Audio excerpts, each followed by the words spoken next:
everybody, and welcome once again to the Open Mic, where the show is where every week I talk to writers from across the spectrum. Mostly these days I talk to mystery and thriller authors, though occasionally I talk to folks who are playwrights, occasionally even songwriters, editors, agents. Today, I'm really thrilled to be joined today by a guy whose work I read literally every single day for the most part, the former lead national baseball writer for NBC Sports, Craig Calcaterra, the man behind the outstanding daily Substack newsletter, Cup of Coffee, and also the man behind a brand new book that just came out, Rethinking Fandom, How to Beat the Sports Industrial Complex at Its Own Game. Craig, really thrilled to have you here. How are you doing today? I'm doing great. Thanks for having me on. Oh, absolutely. Well, we have a lot to talk about here, and we'll get to the cup of coffee here in just a bit. But I want to start with the book, of course, because I just got the book. I think the distribution date is actually tomorrow. We're recording this on the 4th. I think it comes out tomorrow. I got a little bit of an advanced copy. You lay out a plethora of very compelling reasons for all of us to flip sports and the men and women who run them a two-fisted bird on our way out the door. And in honor of that topic, you can see as a long-suffering Oakland Athletics fan, I'm wearing my gear today to be ready for this conversation. What was your inspiration for writing this book, and what has been the general reaction so far?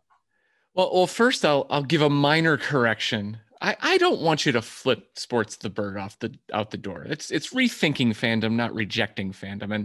And that's actually a question that came up when I started putting this book together. My publisher asked me rhetorically, because she knew the answer, but she said, okay, you make this argument about all the excesses of sports and sports ownership and everything that goes around it. Why do I even bother? Why not just give it up? And of course I had to think about that. And that's where rethinking came in. Ultimately, I don't want this to be an abolish sports or a give up sports kind of book. I'm a sports writer and I love sports personally as a fan as well. It's about, giving sports the proper place, I think, in your head and in your life, being a sports fan on your own terms and not the terms that are laid out either by society or by what I refer to in the book as the sports industrial complex. And we could unpack that in a bit. But to get to your original question, why now? What inspired me? Over the last 13 years, I have gone from just being a sports fan like everybody else to someone who writes a lot about sports, spends a lot of time thinking about it. And just because of my nature and the way I was sort of trained as a lawyer and everything else, I can't think deeply about anything without thinking critically. And I found all kinds of things that bother me about sports. And I wanted to get at them and to see if there was a way to make our peace with sports, despite all of the manifest excesses in which the sports world engages. Well, you've certainly done that. I mean, like I said, and I was being a little over the top, of course, with my description. But not the thing I really like about this. Not only did you lay out a really good case for the many problems that confront the modern day fan dealing with, which I think is a very apt description, the sports industrial complex, but you really also lay out a lot of suggestions for how to better approach fandom. So not just problems, solutions. Tell me a little bit about some of the options that you lay out in the book.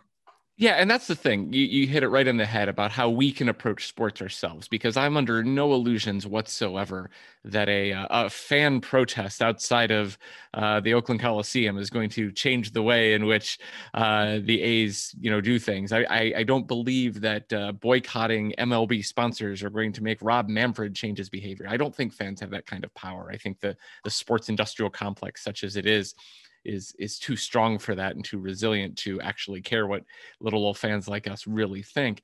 But what we can do is we can give sports just a certain part of our brains and our emotions and our lives.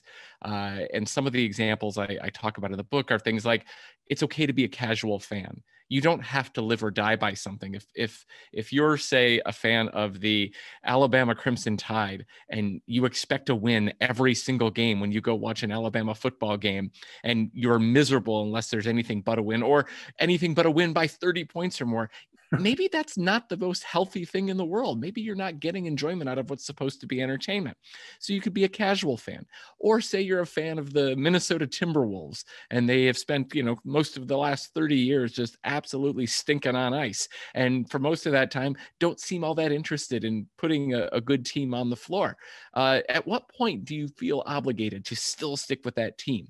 Can you become a Milwaukee Bucks fan? Is that okay? Is there anybody that's going to throw you in jail for changing your fan allegiances? I don't think so. And I've done it myself. And a lot of people have done it, even if socially we're not supposed to do it. You could root for players instead of teams, right? If I am a huge fan of the Cleveland Browns, for example, and I got really mad that they traded for Deshaun Watson, a guy who has 22 civil complaints against him for sexual assault. At what point do I really have to root for no matter who is wearing a Browns jersey? Can I root for Baker Mayfield if he gets picked up by another team and is the quarterback there because I liked him before? Why can't I root for Mookie Betts if I'm a Boston Red Sox fan, even though he plays for the Dodgers now? I love Mookie Betts. I love his game. Even if he's trying to make another team win, can I still root for him? There are all kinds of ways you could approach sports like that in a different mode and a different mindset, apart from that's my team. I was born into fandom of that team and I must support them no matter what. Well, which brings me to one of the things you suggested, and you just addressed it a little bit, was the concept of being a fair weather fan. And I mean, that's almost triggering words, I think, for a lot of sports fans. I picked that intentionally to trigger people. I'm sure you did, and I'm just really curious because, again, okay, being here in the Northern California area, I have these very distinct memories around in the late '70s, early '80s, when and of course, being in Northern California, Raiders fan, A's fan, Warriors fan, all my life. So I distinctly remember when the 49ers got good, all of a sudden everybody had been a 49ers fan their whole life. That was their rationalization. And of course, all of us who knew better were like, that's, and it became such this thing like, and calling somebody a fair weather fan was like the worst thing you could say to them. So when I saw that, I'm going, okay, I wonder how people are reacting to you. Have you got a reaction from folks on that particular tenet that you've offered to folks? Not yet. If the only reason I haven't yet is because the only people who have read this book are people who actually wanted to and like sought out an advanced copy. But I'm pretty sure it's going to start to get some people really mad at me. But, like I said, that was by design. I have the same experience as you do. You've seen that. Most sports fans have seen that their whole life. I live in Central Ohio.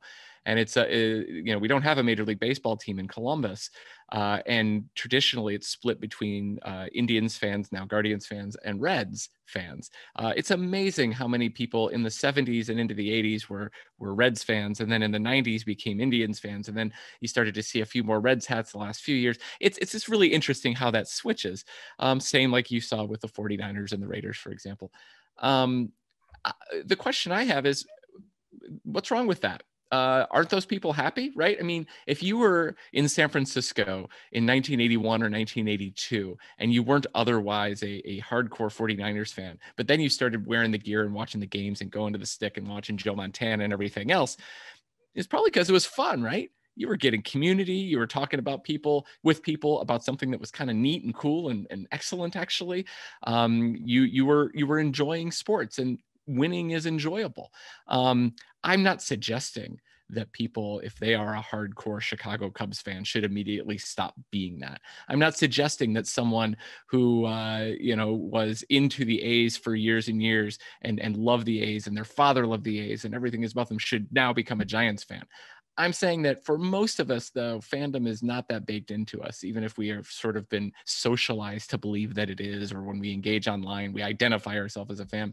I think most people like sports because it's entertainment, and we'd rather watch the more entertaining sports. I don't think there's anything wrong with that. If you're not getting enjoyment out of something anymore, why keep doing it? There's duty, I guess, but who decided we have that duty? Was it Bill Simmons? Was it someone at ESPN? I don't know, but that's what everybody thinks it is. Well, on a more serious note, one of the things is the real similarities in the tribalism of our modern politics. And I'm a political reporter by trade, so I am surrounded by this all the time. And, I certainly, in my 25 years of covering state legislatures, I have seen the partisanship ramp up to the point where, now, I mean, I think we could agree it's absurd, right? Really on both sides, but I mean, let's be real. I mean, I think I'm going to talk myself into a circle here and piss off half my fans, but I'll just tell you, I think we're seeing levels of absurdity in certain areas that, we haven't seen before. And it's not that unlike fandom in some ways. We see people who are completely irrational about sport, and they do have this identity connected to their team. When people say we, it always catches my ear because I think, are you suiting up today? You're not doing anything. So, I mean, that's one of those things. I mean, how much did you think about that connective tissue between sports and any other of our partisan feelings in this world as you wrote this? I've been thinking about that for many, many years. There's a thing that has happened where sports has adopted the worst excesses of political discourse and politics have adopted the worst excesses of sports. They've sort of cross-pollinated in that way. In sports, what used to matter most and what tends to matter most is the scoreboard, who wins. That has now changed to a more political style tribalism of this is our side, this is our team. With us lies virtue, and with the other people lies vice. That's a very different thing than a competition to see who wins. At the same time, in politics, now the scoreboard is all that matters. Let's win. Politics is supposed to be a means to an end, governing about, making policies that follow your preferences. Now it's not about that so much. It's about who can win the elections, who can get the seats, who can get the goodies. It's all about the sports kind of aspect of it and the scoreboard watching. Those are really bad connected things. Talk radio in sports and talk radio in politics are almost indistinguishable in certain respects.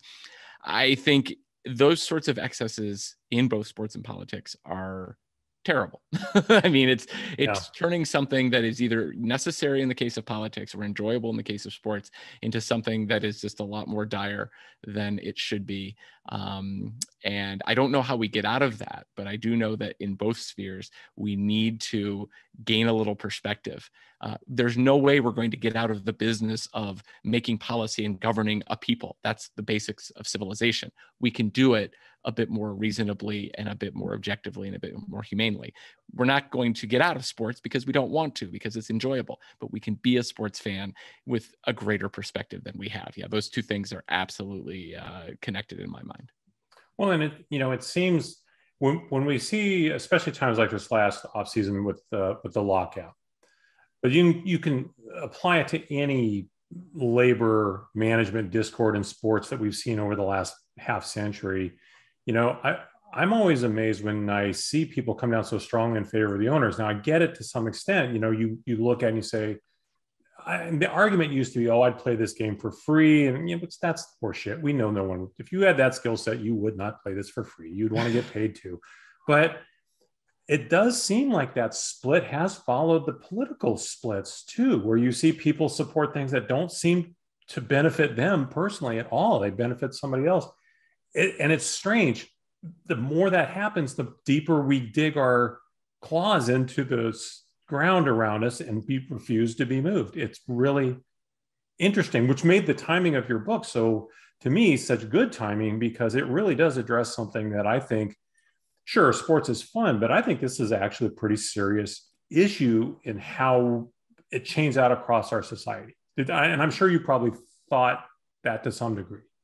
Oh yeah, absolutely. I mean, when it comes to the labor stuff, there's a much greater nexus to that political kind of thing you mentioned, just because, we've spent the last 40 some years in this country kind of demonizing labor in a lot of ways and devaluing labor. It used to be talked about in a little different way in this country. And when sports unions come up, you get the same sort of, those lazy people who don't want to work. There's been an identification with the ownership in the business class across the spectrum, not just in sports in this country, increasingly since, the early 80s. As far as the identification with the teams and the identification with the owners, some of it is understandable. if you're my age or your age and you've been rooting for a team for a long time, that roster's turned over 10 times, right? The constant is the laundry. We say this, it's a Jerry Seinfeld joke, and we say this sort of derisively, but we are on some level rooting for laundry. A nicer way to put it is we are rooting for a historical tradition and a continuity, right? I'm rooting for I root for the Los Angeles Dodgers, if I do, for example, in part because I used to like to watch Sandy Koufax or Don Drysdale or, Dusty Baker play for them, that kind of a thing. There's a history there. The owners own that history. The team and the franchise itself possesses it. The players are transient. And so we tend to identify with what we are into sports for, which is the logos and the colors and the stadium and pageantry and the history. So I get it. And I do think it's changing a little bit too, the way fans sort of perceive the labor stuff. I don't suggest that anyone is going to be some wacko lefty pro-labor socialist like me, but there are more. And the media coverage of sports labor, it's a little different now than it was the last time in baseball. For example, we had a strike in the 90s. There was no social media. There was barely an internet really in the way that we know it now. If you were getting news about the labor, about the strike in 94, 95, you were getting it from accredited reporters who have sources primarily with the teams in the league. Now there's a much more democratic kind of approach to who's doing the reporting on labor. Some people like me just do it as an analysis. I'm a lawyer by training. I know this stuff kind of well. So I started talking about it on a website so I can get readers and get people to look at it from a different point of view. So that's an advantage that we have now that we haven't always had. But I think you're right. There is a actual importance to a lot of this stuff, what your values are. If you're a sports team and you're signing guys who are accused of some really bad stuff or have been convicted of some really bad stuff, that says something. And I don't think we should all have a litmus test, for example, about, oh, I can't do this, I can't do that. There's not like a checklist of how to be a proper ethical fan. In fact, I would resist any efforts to make such a thing, but we do have to live with it the way that we're comfortable with it. And a lot of these issues, in my view, touch the real world. And I don't think sports are some hermetically sealed universe where we don't have to think about that stuff. Well, you brought up one example in the book too, that because you mentioned, the essentially the 88, 89, 90 Oakland A's, my team. And, of course, at the time, I was just thrilled they were winning again, right? And enjoyed every bit of the wins and suffered through all the losses, all those kinds of things. In hindsight, in hindsight, I think it is one of those things. And you alluded to it earlier, if your team trades for a quarterback who appears to be a sexual predator, can you still be a fan of your team, but really grossly disapprove of that behavior? And, I would say probably in my younger days, I was all in, they're my guys and that's it. I think in hindsight, I look back and say, there were a lot of good on those teams, but yeah, Canseco and McGuire and some of those things were awful. And we should not, I'm okay with Mark McGuire not being in the Hall of Fame.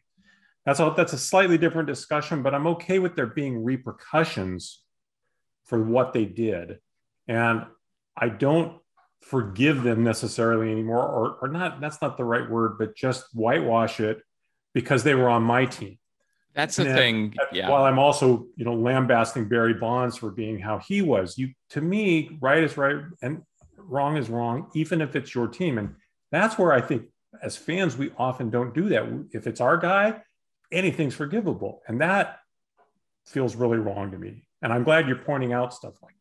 Yeah, I agree. That's the thing we can't do. I think everybody can find their own level of what they find acceptable and not acceptable as far as the team's ethics, as far as players or things like that.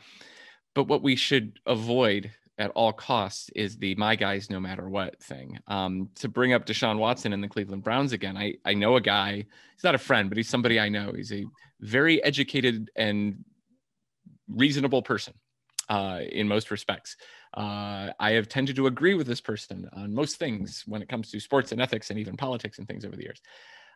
He tends to be on my side of things when it comes to the behavior of athletes and the behavior of business. He's a big Browns fan though. And when the Browns traded for Deshaun Watson a couple of weeks ago, he turned on a heel and went on this thing about how Deshaun Watson is actually a victim. Deshaun Watson was the target of a a slam job of the Houston Texans have contrived all these allegations against him in order not to pay him and then try to unload him. And it was this most insane conspiracy theory that makes absolutely no sense and is completely evidence free. This guy needed to believe that, though, because he roots for the Cleveland Browns and they can do no wrong. That is an insane standpoint to take with respect to anything, but I think it's a particularly insane thing with respect to sports. You are not any less of a fan or any less of a person if you criticize the bad that the players on your team do, or that the owners do, or anything like that. That's the heart of what I'm getting at here. Is the blind loyalty is toxic. There is no place for it. We are conditioned to believe that that's the default, though, of the sports fan, and I take serious issue with that. I want to go on to some other things, but I'll give you a chance to sum it up. What do you want people to take away from this book? I want people to take away the idea that sports are fun and we could root for them and watch them and enjoy them in any number of ways, not in just the way that we tend to believe that sports fans are supposed to be, that you see in advertisements of people with painted faces and hardcore and all that kind of stuff. Sports are entertainment. I want people to take away the idea of they should follow sports, watch sports, root for teams or players to the extent it entertains them. If it's not, it's okay to let sports recede a little bit in importance in your life and just partake in them a little less intensely than you did before. Well, along those lines of the place that sports have in your life and the intensity they have in your life, I think one of the really concerning things for me as a fan in recent years has been this rush for sports teams to get in bed with gambling interests, which was, this was the Rubicon forever, right? You cannot do this, right? I mean, it wasn't all that long ago that MLB kicked Mickey Mantle and Willie Mays out of the game for just being greeters at a casino, right? Not having anything to do. I think Mantle was just playing golf. I don't even think he was in the casino. It literally had nothing to do with it. And then now you're seeing the teams in literally doing partnerships with the sports books and the FanDuel's, DraftKings types and all of that kind of thing. How does that fit into this whole equation? I mean, I can't see it making the situation better. I mean, what's your thought on the role that gambling could play in all of this? Well, I agree with your take on gambling, by the way. I don't believe that you can do prohibition of attractive vices. I don't think that works. We've tried that in this country and it doesn't really work. So in some level, I don't have an intellectual problem with the legalization of sports gambling in this country.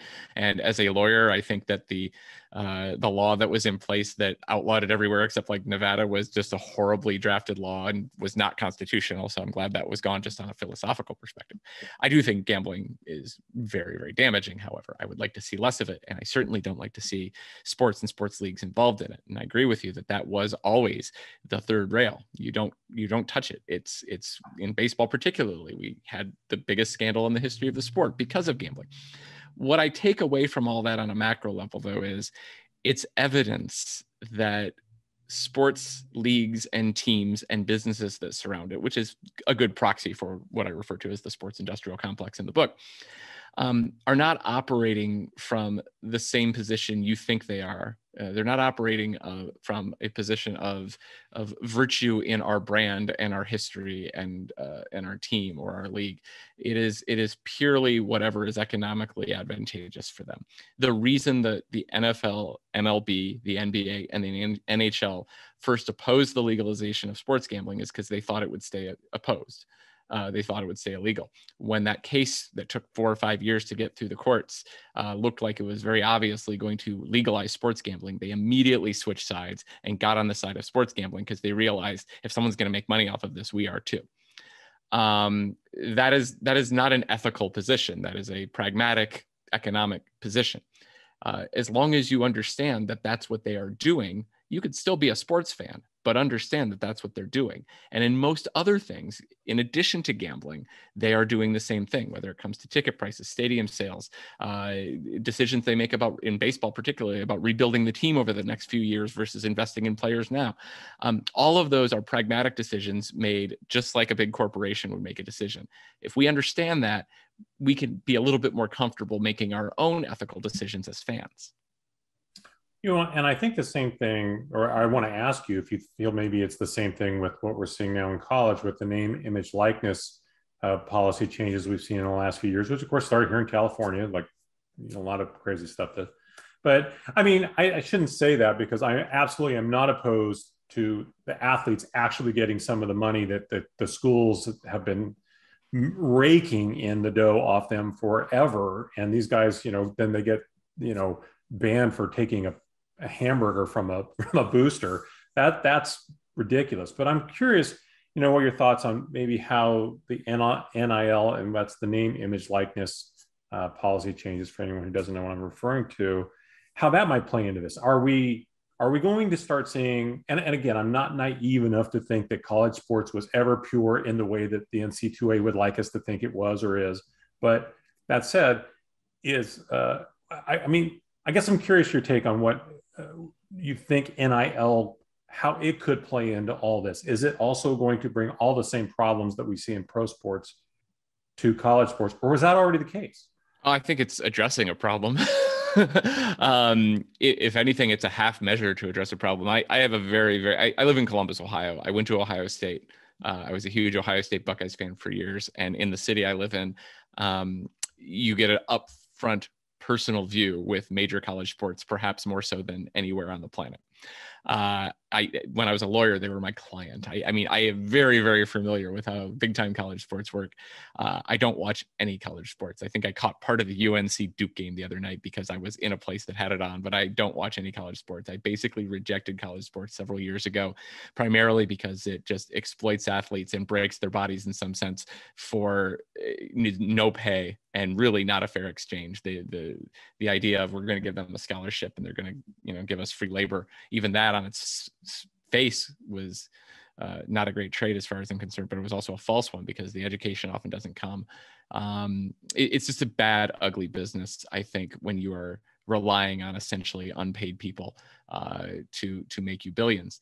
Name, image, and license, I think, is a means of finally allowing some, and only some, college athletes to benefit from their actual labor. I don't mean to get into, Karl Marx verbiage here, but I mean, that's kind of what we're talking about, right?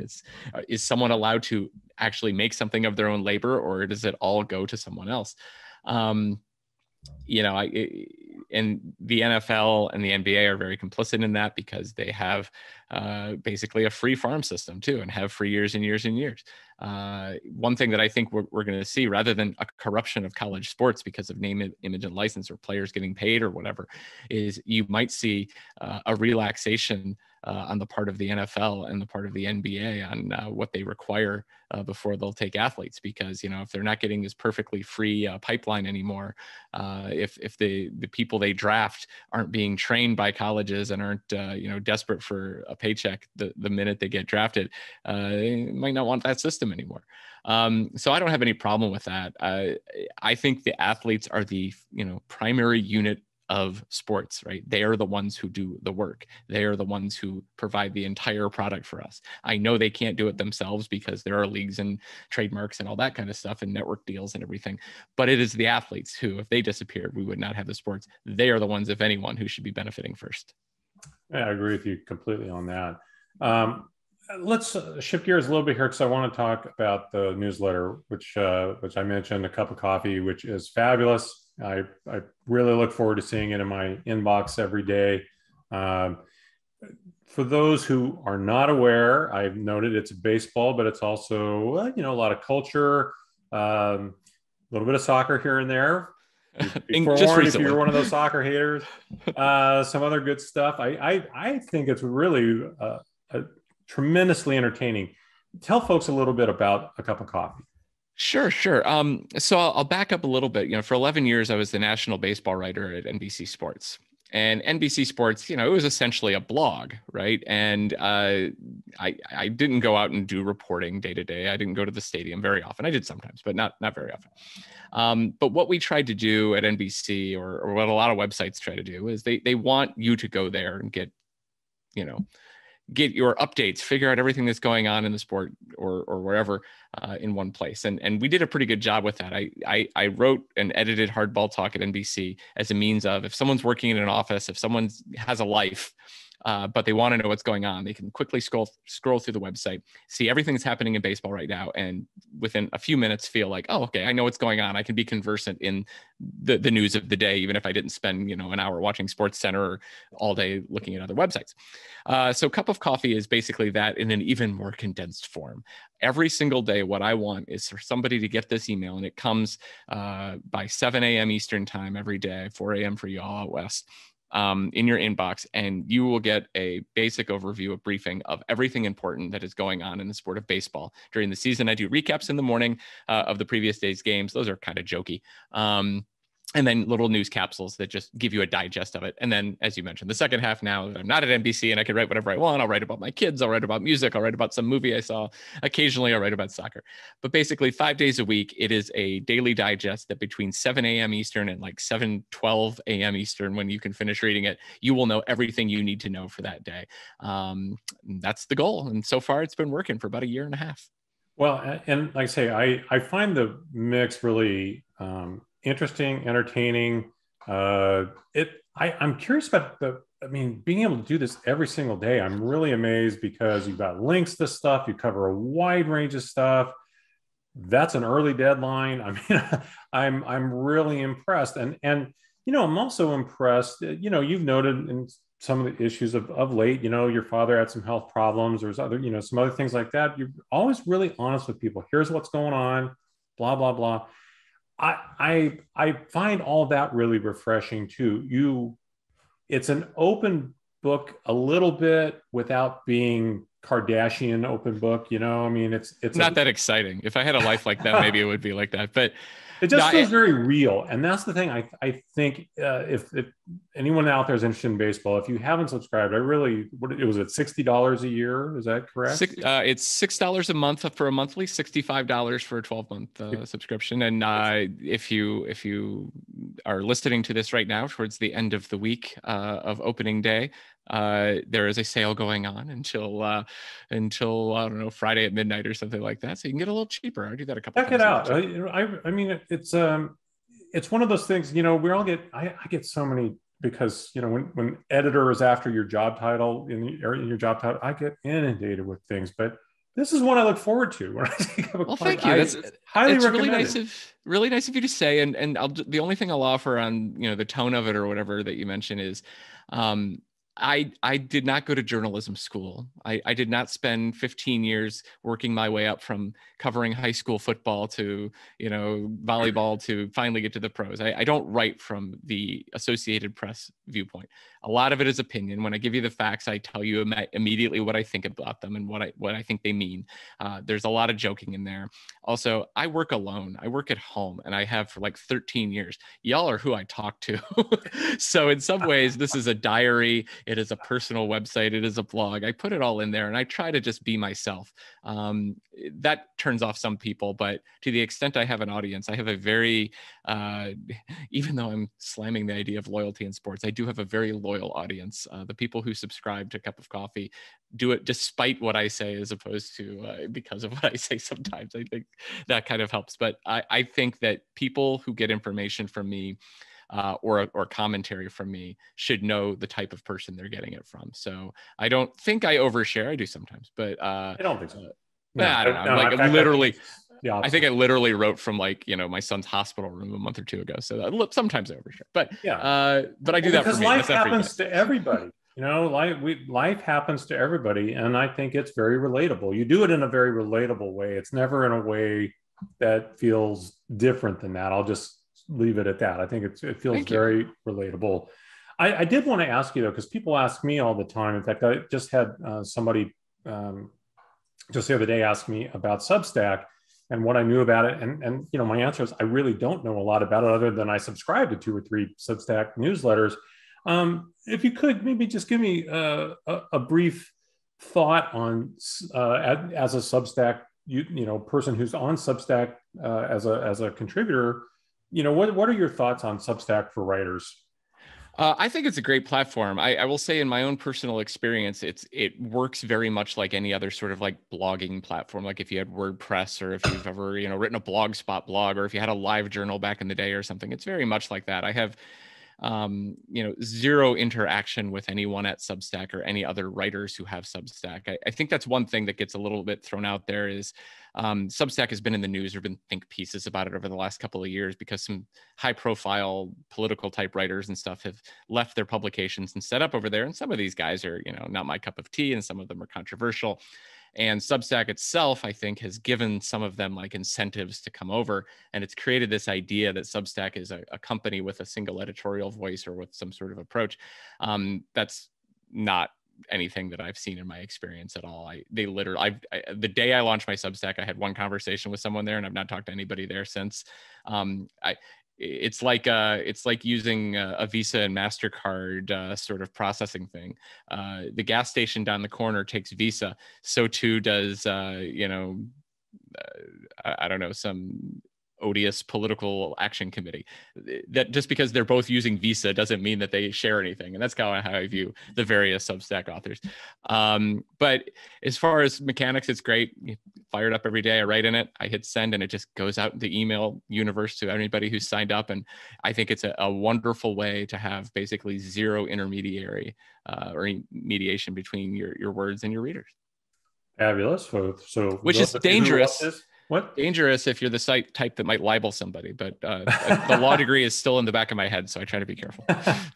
Word of the wise, don't libel anybody. It's always a good policy. Yeah, as long as you're not libeling people, slandering people, it's probably pretty good. You mentioned something I want to just step back to, and I've only got a couple more here, but this is one I want to step back to just a little bit, because I was going to ask you about this anyway, but you brought it up a little bit.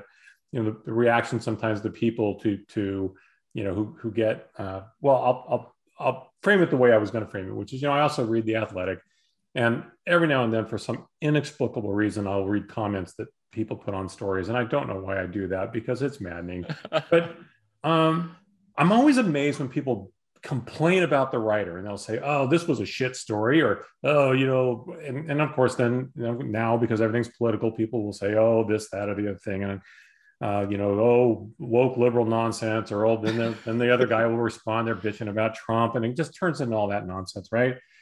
But I always think to myself, in particular, if you're bitching about the writer or just another lame story, you pay money for this, and you hate it so much. Why don't you not read it? Don't subscribe. And and yet there they are all the time, and it begs the question. One are fans, and this relates back to the absolute main topic that we're talking about here today. I often think fans are just gluttons for punishment. And I don't understand why people behave this way. And it makes me question, the question to you is, do you think the average fan actually has the emotional and intellectual bandwidth to sit back and assess their fandom in the way you're suggesting and make better choices? I mean, owners have been sleazeballs since the beginning of these games, right? We've seen the city hopping and the strong arming and with the stadium scams and the astronomical ticket prices and the gentrification, and now how baseball has pretty much frozen out the whole Black community, and just on and on and on. And there's no rational reason for me to be sitting here in an A's hat and a jersey when the team's owners, with one glaring exception since 1900, have been just misers, and yet here I am. So do you think that we have the bandwidth to actually make these changes? Yeah, I think most people know. I mean, I'm not going to lie. Look, my newsletter goes to a few thousand people, not a few million people. When I used to write for a few 100,000 people at NBC, I saw a different swath of folks than I see at my few thousand people newsletter. People will select for that. The easier the barrier, the more likely they are to display sort of negative interactions. I think if the Athletic, to use your example, if the Athletic charged $25 a month instead of $6 a month, whatever they charge, they would get fewer bad comments because the people are more invested. when I offer a sale on my newsletter and it gets a little bit cheaper, I'll notice a few people come in who aren't quite sure, willing to give me a try, but not sure what my deal is. They get a little miffed and then they leave. Hey, that's fine. That's part of the world. With respect to sports, I don't think most people are, but I also think that the hardcore gluttons that you discuss, the never say die people who will take any sort of treatment from sports fans and sports leagues are overrepresented in our consciousness. We see them in comment sections, but commenters are a very small subset of readers for any sort of platform. That's my experience. Callers to talk radio are an extraordinarily narrow sliver of sports fandom. They are passionate people motivated generally by negativity. And so we see them and we hear them, but they are not representative. I think there is a vast sea. I hate to use Nixon, but or Agnew or whoever it was that came up with this, but the silent majority does exist, I think, in sports fans. People who will watch a game and then go on with their lives. People who will, buy a jersey, especially when the team is winning, and then might not wear it that often. Or, I see it in Ohio here where I am by Ohio State. Everybody at work on Friday will wear Buckeyes colors because, hey, you get casual Friday if you wear a Buckeye shirt. They're not the same people who are living and dying and giving themselves ulcers over how many yards a high school senior who is on the recruiting radar made against, his rival last week. So I think that there are a lot of fans who are reachable for the message that I'm trying to lay down. And I think most of those people don't require a grand intervention or a full sea change in their approach to sports. Maybe they just need a reminder, or to use the title of the book, just to rethink things a little bit. Well, two things. That was Nixon, and that was a line written by Pat Buchanan. There you go. Okay. You know what? I think what would really be helpful, as you're saying that, to use a word that is also loaded to some extent, you need disciples. And I think to myself now, growing up and taking my daughter to when she was really tiny to A's games, and now how she's 35 now and is still a big lifetime A's fan. I think you need people like the fathers, the parents, the mothers, whoever are doing this to our kids to teach our kids that, so they grow up with it. Because I think a lot of it, and you said it right at the top here, a lot of us have grown up feeling the way we do because we're modeling what we saw our parents do. Now, then we've also taken it to an extreme that maybe our parents didn't do, but we grew up with these connections because of our parents. Maybe as parents, we could do a better job of educating our kids how to be fans. Oh, I think we absolutely should. And that includes, how we act as little league parents and how we act when we're watching a game ourselves. The very last thing I wrote in the book is my acknowledgement section. And the last part of the book is thanking my parents. I was really lucky. My parents were not sports fans at all. They grew up in Detroit. They were vaguely aware of sports, but they weren't hardcore sports fans themselves. My brother and I, however, we played sports. We collected sports cards. We watched sports. We were big into it. And what I wrote in thanking my parents is I said, I'd like to thank them for encouraging my love of sports as a kid while making sure that I never got too high or too low because of something I or someone else did on a baseball diamond, a football field, a basketball court, or a bowling alley. This book would not exist if I didn't love sports, but it likewise would not exist if I wasn't taught what was truly important about sports and what was not. And I think that we have a duty to do that for our kids. We should be modeling good behavior in everything, but sports are included in everything. Well, kudos to your parents for that. That's every sport parent. And you mentioned Little League, which is a whole nother subject that we'll not get off on. But yes, we need as parents to espouse better behavior, better thinking, and to model it with our actions. And it sounds like your parents did. So that's kudos, big time kudos to them. So I always like to close on a fun question. And again, I always mean it to be a fun question. I hope it is. I'm going to suggest that I have the power to put you together for dinner, a drink, cocktail, whatever you want, long conversation with any one of the following one of the three people. And I'm going to prove I read your newsletter by giving you these three options, and you choose the one. Bruce Kirby, Mike Lally, or Peter Falk. I'm going to expect that you know the connection between these three men. And if you don't, I'll tell you. I don't know that I have the connection. So I'm gonna do this one time here. Bruce Kirby was a regular guest star on Columbo, and of course, the Okay. father of Bruno Kirby. Mike Lawley has the distinction of appearing as a guest star on Columbo more than any other actor in the history of the show. Oh, I know who that guy is. The name was escaping me. Okay, I know. I And then can Peter think of like the Falk. 6 characters or whatever. I'm gonna be terrible and I'm gonna say Peter Falk just because he did other stuff and things that I'd be interested in asking him about, and I want to ask him what John Cassavetes was really like and all that kind of stuff. So I would probably do that, but I'd probably ask him less about Columbo than I would ask him about anything else because everybody knows all that stuff now. I mean, he wrote a book about it. But yeah. I'm a Columbo freak. I don't know. Like a lot of people, it became really big in the last couple of years, and I was one of the people that really got into it. So I write when I can't find anything else. I'll like review a Columbo episode, or if there's a Columbo tidbit or something that pops up, I throw it in the newsletter. But yeah, I would like to talk to Peter Falk. I'd be very curious as to how in the macho 70s one plays a police officer that was not an action hero, didn't ever pull a gun, and whether how that worked for him and the choices that went into all that. I think that'd be a fun conversation. Yeah, he was great. I loved Peter Falk and a lot. And we forget he was the narrator of The Princess Bride, right? There's fabulous, that. right? Fabulous. Oh yeah, he did a bunch of weird things because his stardom was so big in the 70s because of Columbo, and he commanded a really good salary for a guy who didn't do 23 episodes a year. They only did like 6 or 7.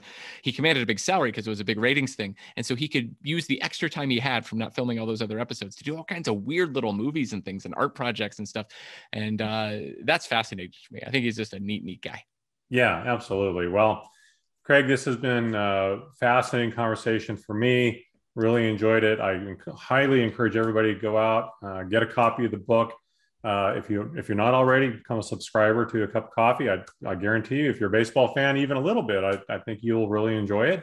And for anyone else out there, if you're interested in the silliness I do, if you haven't hit the subscribe button, this would be a good time to do it, because every episode I bring you good folks like Craig who can talk about their work and about writing and about publishing and about making a buck, writing words for a living, which is not a bad thing to do. For those of us who've also done a lot of other things, I can tell you making a buck writing words is a lot better than other things. Every week, I am here with this show. Rich Ehisen, this is The Open Mic. Craig, thank you again very, very much. I appreciate it. Best of luck with the book. Best of luck with Cup of Coffee. And until next time, I'll leave all of you with one thought, which is tomorrow is not promised to any of us, so make today count. Until next time, this has been Rich Ehisen and The Open Mic.